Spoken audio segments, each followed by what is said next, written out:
Hi, everybody. Hello, I'm Ryan. I'm Bethany. And we are Ryan and Bethany Board Game Reviews. And today we're continuing our Tiny Epic series by talking about Tiny Epic Pirates. And this is published by Gamelyn Games. Now make sure to hit that subscribe button so you can see our reviews of all of the Tiny Epics as the year continues.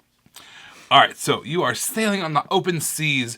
You are taking down merchant ships. You're trying to run away from the Royal Navy.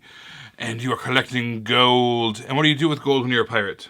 You spend it. No! Oh. You bury it. You hoard it. Oh, you never yeah. spend it. That's for chumps. You bury treasure. Invest it.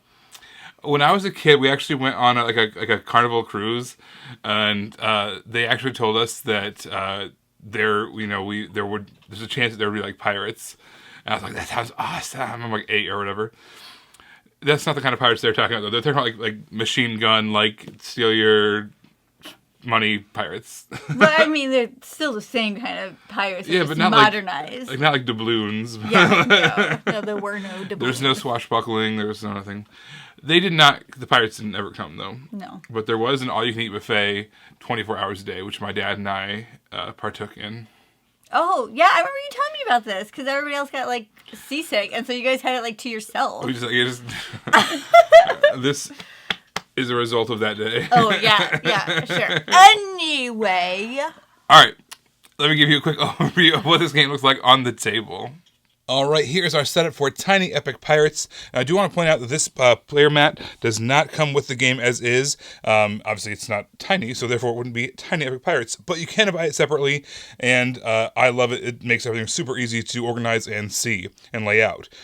All right, so in this game, what we're trying to do is we are trying to, as pirates, collect a whole bunch of treasure and then bury it. So in order to win the game, what you need to do is you need to build up your treasure all the way to the top of a chart, and then bury it all at once, and then put down where that treasure is. You do that 3 times throughout the game, and the first person to do it 3 times is going to win. Now, how much treasure you put down is based off of the board. So let me see if we can zoom in a little bit here. You can see over this little tile over here, if you're able to do it there, it's going to cost you 12 gold. Over here, it is 13 gold. But as you can see, that spot's got storms in it. It's going to be a little bit hard to do all your actions there wherever there's storms on the board. So how are you going to get that gold? Well, there's a couple different things you can do. You can just explore, for one thing. There's all these little explore tokens on the board. You can flip those over by taking that action, and you're going to need a certain kind of item. Maybe it's a good, maybe it's a resource, maybe it's money itself. Another action you can do is you can fight off these little merchant ships. There's a little orange one there, there's a little green one up there. And they're constantly trying to get to the opposite end of the maps to deliver their good. However, if you're able to fight them off, and their strength, by the way, is based off these cards over here, they're going to get increasingly harder and harder to fight off as they get, they're catching on to you. They know how to fight you now. So they're getting stronger and stronger as the game goes on. But when you defeat them, you're going to get a certain amount of gold based off of those cards, as well as whatever good they're holding. So for instance, this guy over here, it has kind of that brown cube. All right, so throughout the game, what you're going to do is you are going to try to sell these goods at the market. So down below, there's a little market there. There's 4 different kinds of goods, and they start off at just a random pricing.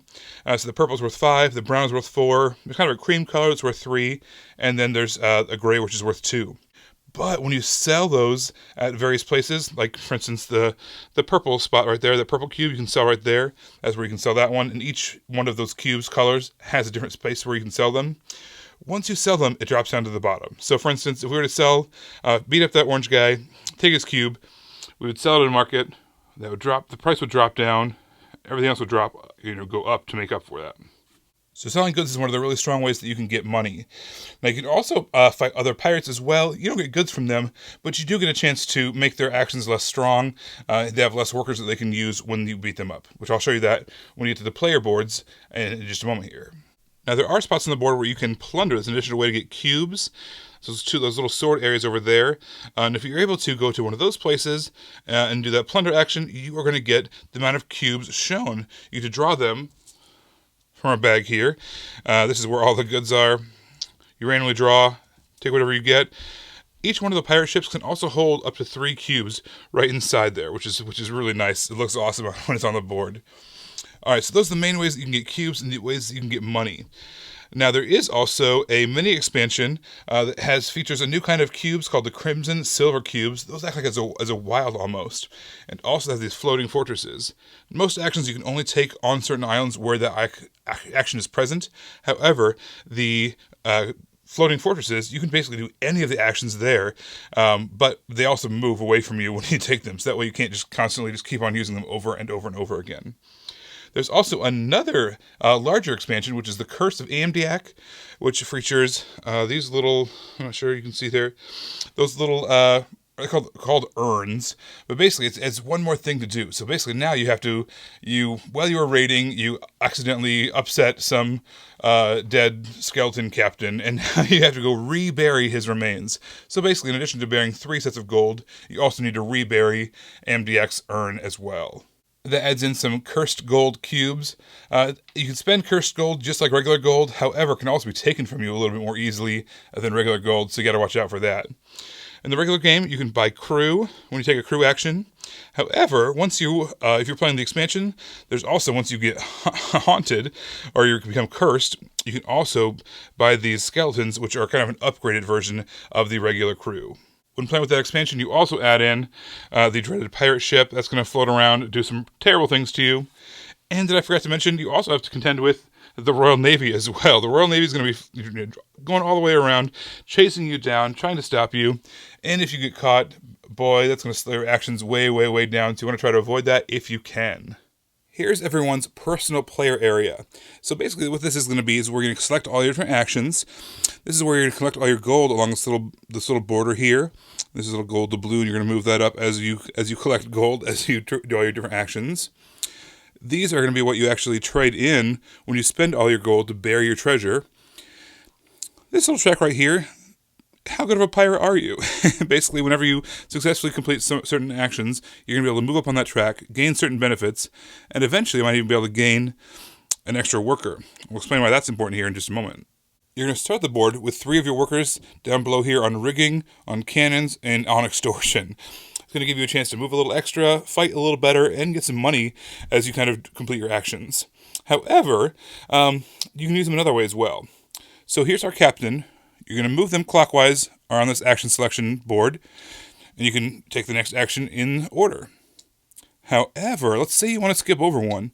You can choose somebody, take it off, place it on the board, and then your captain can jump over that section and complete that section where they landed. So using those peoples in that way can give you a lot of flexibility. Alright, so we kind of talked about the actions a little bit already, but let's talk about them on this pie chart. You're going to randomly set them up, so each game is going to be different in order. But this is the plunder. This is we'll be able to go to a town and get some cubes.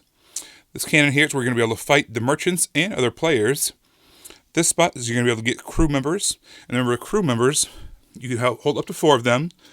You put them alongside like that, kind of right beneath your captain. There's going to be some extra actions, which I'll explain here in a little bit, and also some die rolls, which are going to help you as well. This spot right here is the market spot. You're going to be able to use that spot if you're in a market to trade in some of your goods for money. And that's kind of the exploration spot, where you can flip over those tokens and get some resources.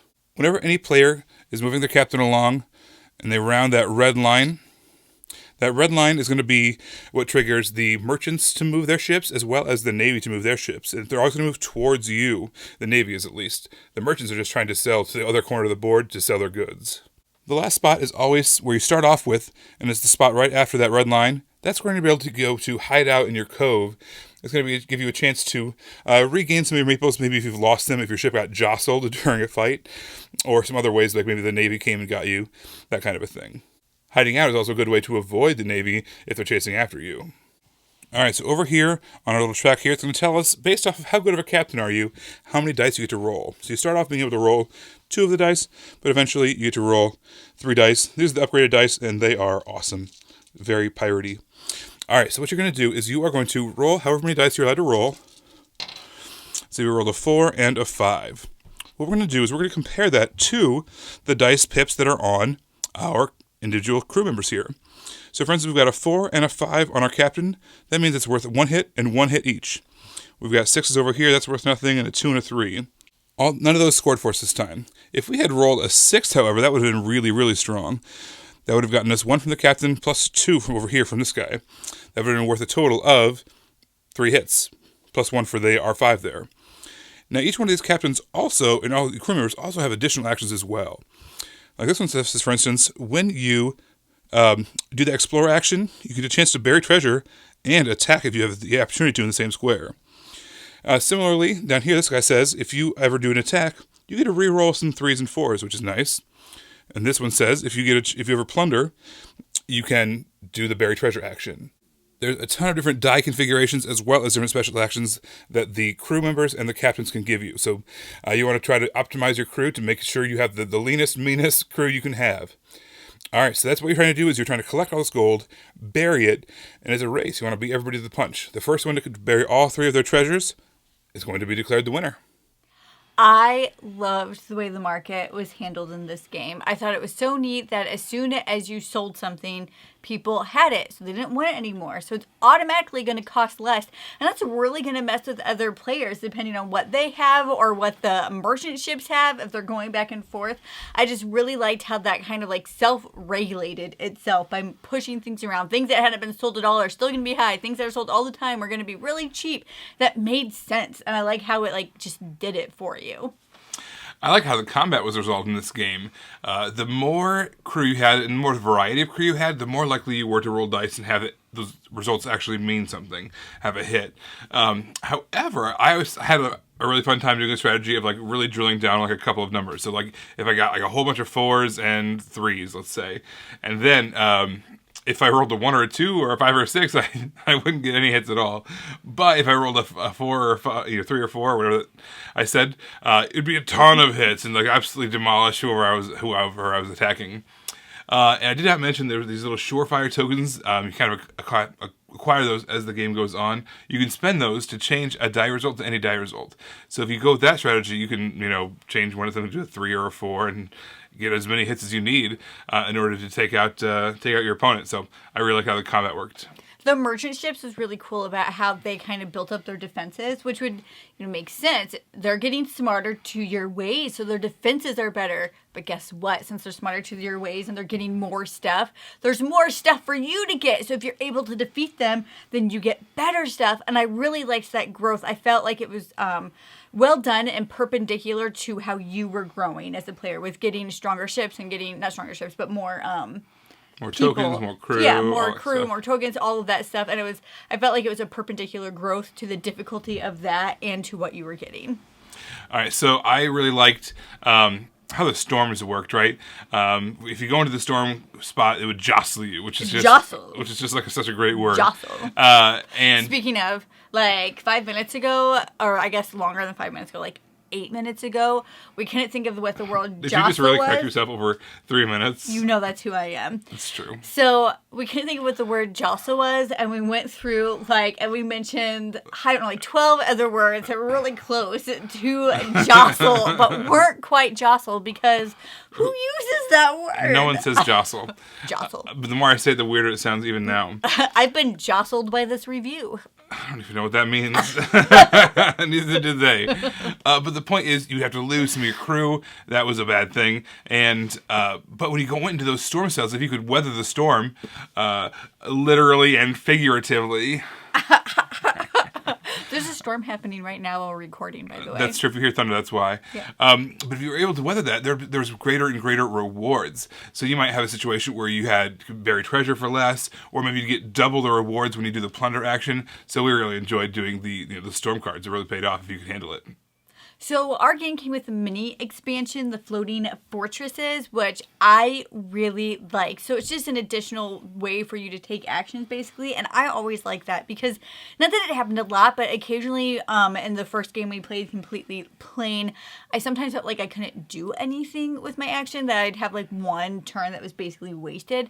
And I felt like by having those out on the board that I could potentially do something. Like I didn't feel like my turns would be wasted when I had these out there as an option. Plus, it gives it those silver crimson cubes, whatever they were. Those yes. wilds, those were awesome. Yeah.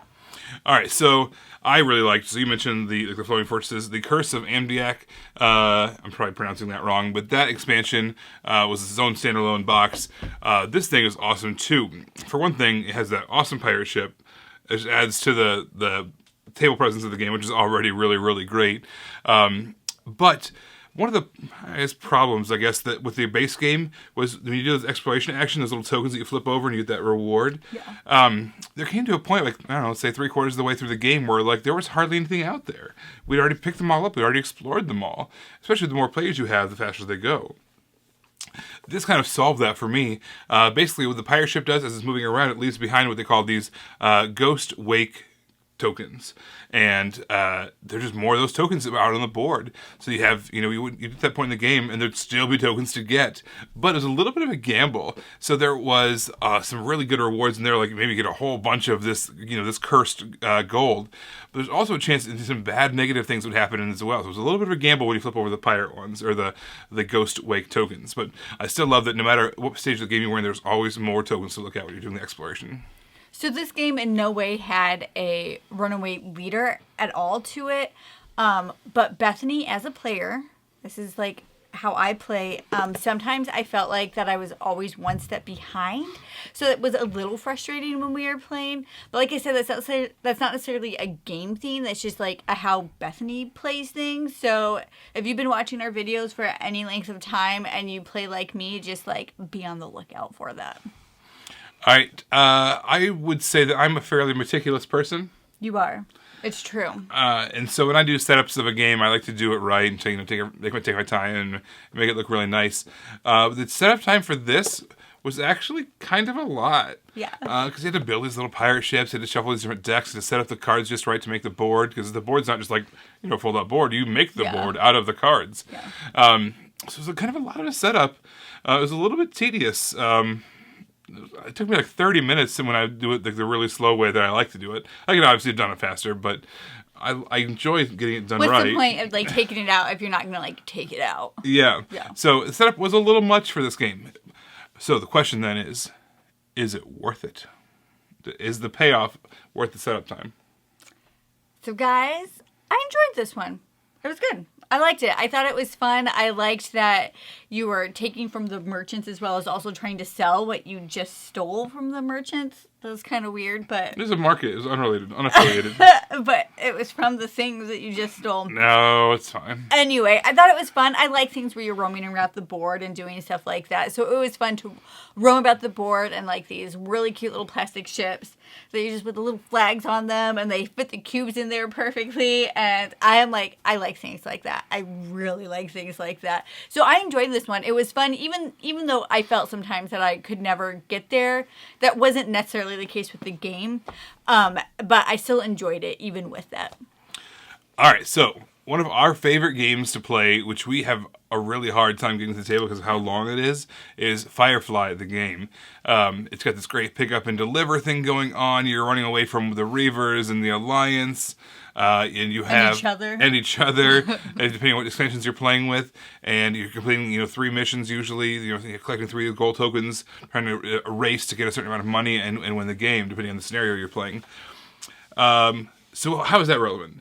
This felt like almost like a miniaturized version of that on the high seas. Tiny epic Firefly. Right, patent pending. But yeah, so the Navy ship kind of acted like a substitute for the Alliance cruiser. Yeah. Or there was the pirate ship, if you're playing with the expansion, that acted kind of like the Reavers. The ghost ship. The ghost ship. Yeah. The pirate ship. We're the pirates. Just like how the Firefly, they're pirates in that world. So, yeah. And you're kind of roaming around doing these different missions, trying to collect a certain amount of money to cash in at the end for these gold tokens. And that's the same thing you do. You're spending this money to bury this treasure. Yeah. And so this is just a really fantastic, shorter version of that game. Now, we're still going to savor every chance we get to play the regular Firefly, don't get me wrong. But for a shorter pick-up and deliver game with a little bit of light combat, and I thought this was a really, really great entry into the Tiny Epic Games line. Everybody, thank you so much for watching it. Don't forget to hit subscribe so you can see our series as we continue through the Tiny Epic line. Until then, you can find us in all the places. On Facebook, we're Ryan and Bethany Board Game Reviews. On Twitter, we're Ryan and Bethany 1. And on Instagram, we are Ryan and Bethany. All right, you guys, we'll see you next time. Bye. Bye.